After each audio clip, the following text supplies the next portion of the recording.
నా జీవితానికి నీవే చాలునయ్యా.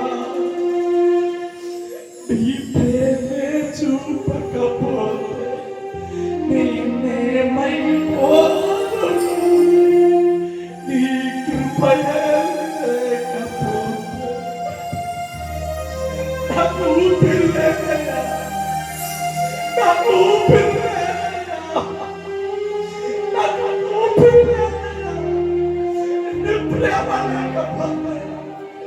నేను ఉన్నాను. నా సొంత ఆలోచన, నా సొంత తలంపులు, నా సొంత బుద్ధి నన్ను చెడు త్రోవలో నడిపించింది, నాశనానికి నడిపించింది,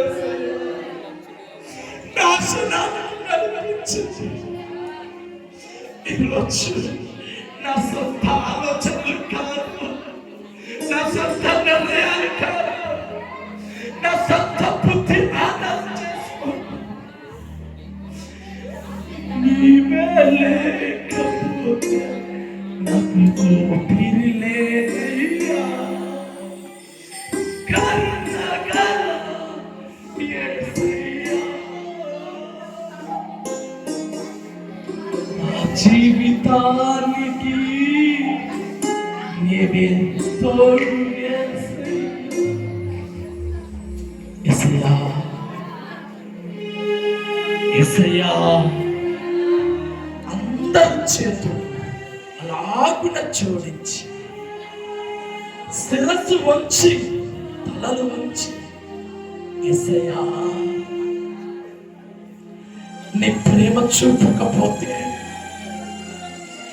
నీ కృప నాతో ఉండకపోతే, నీ సన్నిధి నాలో ఉండకపోతే, అయ్యా నేను బ్రతుకున్న వాళ్ళని కాదు, బ్రతుకున్న వ్యక్తిని కాదు యేసయ్యా. నీ కృప ద్వారా, నీ ప్రేమ చేత, విలువైన నీ రక్తం చేత నన్ను కడిగి పవిత్రపరిచి, నీ ప్రేమను పంచి ఈరోజు ఈ సన్నిధిలో నన్ను నిలబెట్టావు. రెండు చేతులు జోడిస్తున్నాను దేవా. అయ్యా, నేను ఎంత మంచి పని చేసినా, నేను ఎంత సహాయపడినా, నిన్ను ఎంత మోర్చుకున్నా, పరాయించినా, కానీ నన్నే నిందిస్తున్నాను. ఒక్కరు కూడా చాలు చూపించలేదు. కట్టుకున్న భర్త నుండి చాలు కనలేదు, కన్నటువంటి కన్న బిడ్డలు నన్ను ప్రేమించలేదు, నన్ను ద్వేషిస్తున్నారు ప్రభు. అయ్యా, నాతో పుట్టిన నా అన్న తమ్ముడే నన్ను తునకరిస్తున్నారు ప్రభు, నన్ను దూరాన పెడుతున్నారు ప్రభు. అయ్యా, పేగు బంధముతో, రక్త బంధముతో అయ్యా కలిసి పుట్టిన నా అక్క చెల్లెలే నన్ను ద్వేషిస్తున్నారు.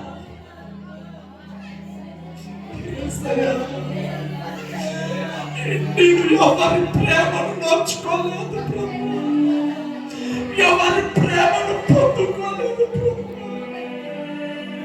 కానీ నీ ప్రేమ నన్ను తాకింది, నీ ప్రేమ నన్ను తాకింది, నీ కరుణ కటాక్షం నన్ను తాకింది ప్రభు.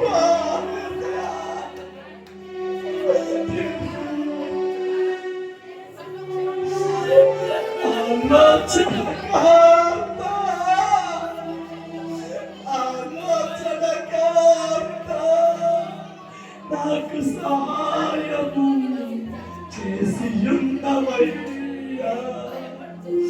నీ ప్రేమే లేకపోతే నేనేమైపోదును. నీ ప్రేమే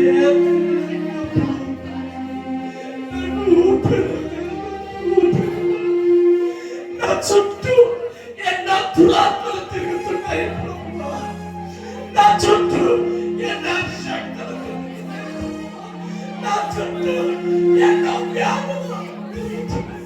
కష్టకాలాలు నన్ను చంపాలని, రోగాలు నన్ను చుట్టుకున్నాయి. శత్రువులు ముక్కుముడిగా దాడి చేస్తున్నారు. అయ్యా యేసయ్యా, నీ కృప, నీ కృప.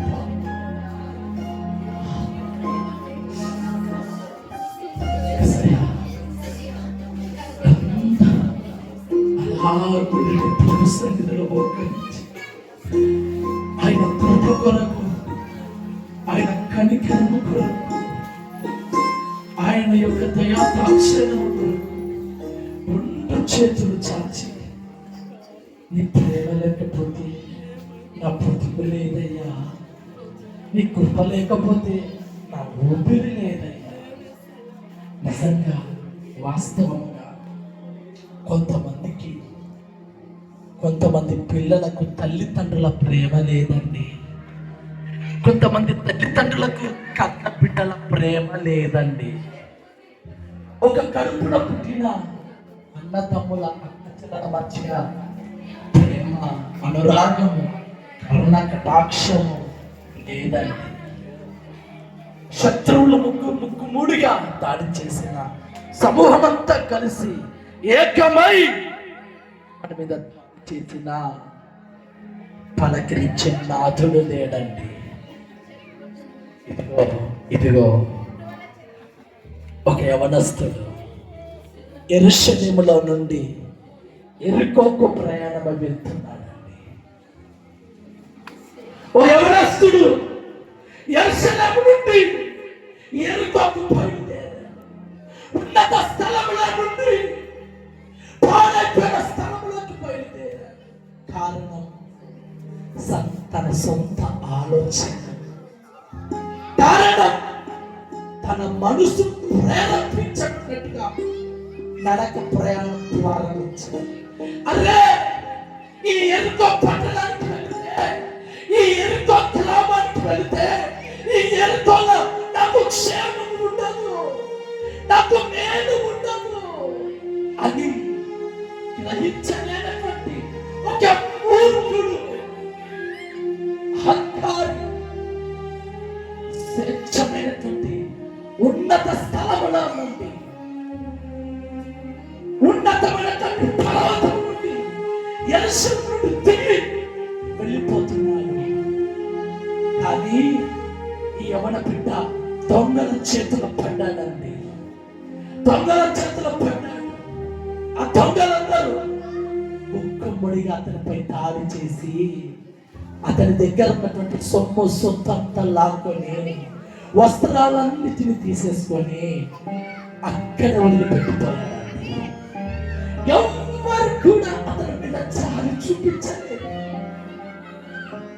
కనీసం అంటే వస్త్రాలు కూడా విడిచిపెట్టలేడండి. ఆ దొంగ ఎవరో కాదు, నిన్ను నన్ను మోసం చేస్తున్నాడు. నీ బుద్ధి నా బుద్ధి మార్చి వేస్తున్నాడు. నీ మనసు నా మనసు అల్లా కల్లా చేస్తున్నాడు. వాడు దురాత్ముడు, దుష్టుడు, త్రోవ తప్పిస్తున్నాడు. అదిగో అయ్యవన్న బిడ్డ పాలైపోయి, గాయాల పాలైపోయి, దెబ్బల పాలైపోయి, ఒంటి నిండా శరీరం అంతా రక్త మార్గలతో కొన ఊపిరితో కొట్టినప్పుడు అదే మార్గాన అనేకులు వస్తున్నారు. కానీ ఒక్కరు కూడా జాలి చూపించలేదండి. ఈ సమాజంలో ఒక్కరు కూడా కరుణ చూపించలేదండి ఈ సమాజం. కానీ ఒకే ఒక వ్యక్తి అతనిపై జాలి చూపించి, కనికలు చూపించి, అతని తన భుజాల మీద వేసుకొని స్వస్థత పరీక్ష బాగు చేత వైద్యుడి దగ్గర తీసుకొచ్చి అతని చేతికి అప్పగించి, ఈ గాయమును బాగు చేయి, నీ దగ్గర ఔషధం తగ్గుంటూ ఎంత డబ్బులైనా సరే ఆయనే మన ప్రభు అయిన యేసు క్రీస్తు. ఆయనే నేను ఆరాధిస్తున్న దేవుడు. ఆయనే నేను కొలుస్తున్న నజరేయుడు. దేవుడు నేను కరుణిస్తబోతున్నాను. ఆయన కటాక్షాన్ని మీదకి రాబోతుంది. ప్రియ సహోదరి, తల్లిదండ్రుల ప్రేమ లేదా? పిల్లల ప్రేమ లేదా? అన్నదమ్ముల ప్రేమ లేదా? అక్కచెల్లెల ప్రేమ లేదా? కట్టుకున్న భర్త ప్రేమ లేదా? భార్య ప్రేమ లేదా? ఎవరి ప్రేమ లేదా? యేసయ్య ఆ ప్రేమని చూపించబోతున్నాడు. యేసయ్య ఆ ప్రేమని పంచబోతున్నాడు.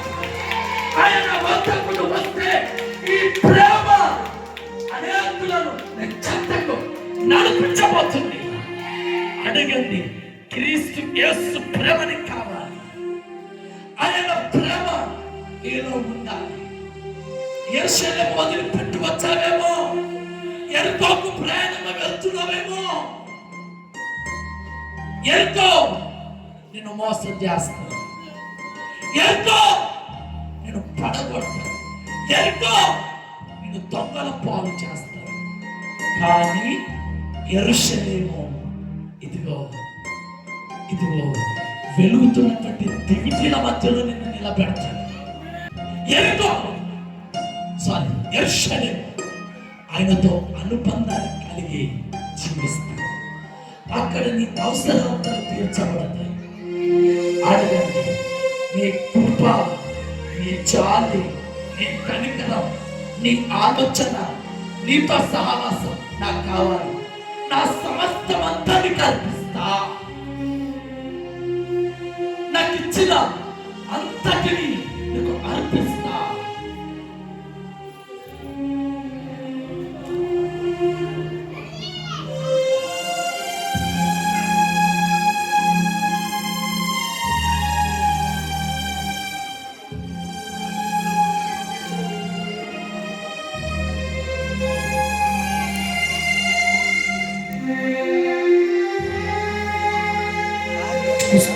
దేవుడు చూస్తున్నాడు. బిడ్డా, నా కుమార్తె, కుమారుడా, నేను నీ మీద చాలు చూపించబోతున్నాను. నిన్ను కరుణించబోతున్నాను. ఎక్కడ గాయపరచబడ్డావో, ఎక్కడ తుణీకరించబడ్డావో, ఎక్కడ అవమానించబడ్డావో, ఎవరు నిన్ను నిందించారో వారి మధ్యలోనే నేను నిన్ను నిలబెట్టబోతున్నాను. వారి మధ్యలోనే నీ తల ఎత్తేటట్టుగా చేయబోతున్నాను. నీవు నన్ను నమ్ముకున్నావు కనుక నేను విడిపించబోతున్నాను. నీవు నా పైన ఆధారపడ్డావు కనుక సమస్తమును నీకు ఇవ్వబోతున్నాను. నువ్వు నా వెంట నడిచావు కనుక నేను నీ వెంట నడవబోతున్నాను. నువ్వు నాతో కలిసి సహవాసం ఉన్నావు కనుక నేను నీతో సహవాసం చేయబోతున్నాను. నువ్వు నా మీదనే ఆనుకొని జీవిస్తున్నావు కనుక ఇదిగో ఇదిగో నేను ఉండబోతున్నటువంటి స్థలము నీకు ఇవ్వబోతున్నాను. నీకు ఇవ్వబోతున్నాను. నీకు ఇవ్వబోతున్నాను. ఇప్పుడే ఇవ్వబోతున్నాను. ఇప్పుడే ఇవ్వబోతున్నాను. ఎవరి ప్రేమ నీకు వచ్చు, ఎవరి చాలు నీకు వచ్చు, ఎవరి కరుణ నీకు వచ్చు. నా దేవుని యొక్క కరుణ కటాక్షం నువ్వు పొందుకునుగా. ప్రార్థన ఇది ఒకసారి చేతులెత్తి చూపిస్తాను. ప్రభువా, ఒక తల్లి ఇదిగో కన్నటువంటి బిడ్డలే తేడా చూపిస్తుంటారు. ఎంత తేడా చూపిస్తుంటారో తెలుసా? అర్థమవుతుందా? ఒక భర్త భార్య అమ్మా చేతులు జోడిస్తారు. ఎస్తేర్ ఒక తల్లి, ఒక యవన బిడ్డ ఉంది. ఎస్తేర్ ఒక యవన బిడ్డ ఉంది. తల్లిదండ్రులను కోల్పోయిన బిడ్డ, తల్లిదండ్రులను కోల్పోయినటువంటి కుమార్తె. ఎవరికన్నా కటాక్షం ఆ తల్లిపై లేదు, ఆ బిడ్డపై కుమార్తెపై ఎవరిది లేదు. కానీ ఇదిగో రాజనగరంలో ఒక చాటింపు వేసించారు. రాజుగారికి వివాహం కావాలి, రాజుగారు కోరుకున్న అమ్మాయి రాణిగా చెడిపోతున్నాడు అన్నప్పుడు ఆ దేశంలో ఉన్న ఎవరి బిడ్డలందరూ కూడా రాజు నగరానికి చేర్చబడ్డారు. అందరికీ విలువైనటువంటి మరి ఆస్తి, విలువైనటువంటి అర్థం, సౌందర్యాన్ని రప్పించే బోనస్ అన్ని ఇచ్చినప్పటికీ ఎస్తేరు వాటి మీద ఆధారపడలేదండి, వాటిని నమ్ముకోలేదండి. అసలు నాకు రాజు కావాలి అని కూడా తన పని తను చేసుకుంటూ దేవుని ఎదురు భక్తి కలిగి జీవించింది. ఏంటండి? రాజు యొక్క కరుణ, రాజు యొక్క కటాక్షం ఎస్తేరుపై పడింది. రూతు భర్తను కోల్పోయిందండి, ఒక విధవరాలండి. మరి బోయాజు ఆమెపై కనికరపడలేదా? బోయాజు తన భార్యగా చేసుకోనలేదా? బోయాజు తన ఆస్తి అంతటికి రాణిగా తీయలేదా? ఏంటండి? వీళ్ళ మీద ఎవరి కటాక్షాలు ఉన్నాయా? ఎస్తేరు మీద కానీ, ఋతు మీద కానీ, దొంగల చేతుల బంధించబడిన యవనస్తుడి మీద కానీ కటాక్షం ఉందా? కానీ దేవుడి వైపు వాళ్ళు చూశారు. ఈ మధ్యాహ్న కాలంలో నువ్వు కూడా దేవుడి వైపు చూచుదుగాక, ఇక నీకు దేవుని ప్రేమ పొందుకుదుగాక. నిజంగా చెప్తున్నానండి, ఎవరికైతే దేవుని ప్రేమ ఉంటుందో, ఎవరికైతే దేవుని కృప ఉంటుందో, వారు అందరి ప్రేమను స్వతంత్రించుకోబోతున్నారు. నీ కొడుకులు నిన్ను ప్రేమించబోతున్నారు, ద్వేషించిన నీ భర్త నీ దగ్గరికి రాబోతున్నారు, అసహించుకున్న నీ భార్య నీ దగ్గరికి రాబోతుంది. నీ బిడ్డల వైపు చూడబోతున్నావు, నీ పిల్లలు నీ వైపు చూడబోతున్నారు. నేను దేవుని ప్రేమ కోరుకో. కృపా సత్య సంపూర్ణ ఈ స్థితి ఆరాధనలో నీ ప్రేమ చూపకపోతే, నీ కృప చూపకపోతే, నీ ఆలోచన ఇవ్వకపోతే, నీతో నడవకపోతే, సమస్తం నీకు అనిపించకపోతే నువ్వు బ్రతికున్న వాళ్ళము కాదు. నిజంగా ఈ సమాజంలో, ఈ లోకంలో బ్రతుకుతున్న ప్రతి ఒక్కరికి కన్న బిడ్డల ప్రేమ కరువైపోయింది. కన్నటువంటి తల్లిదండ్రుల ప్రేమ లేదు, కట్టుకున్న భర్త కానీ, కట్టుకున్న భార్య ప్రేమలు కానీ కరువైపోయాయి.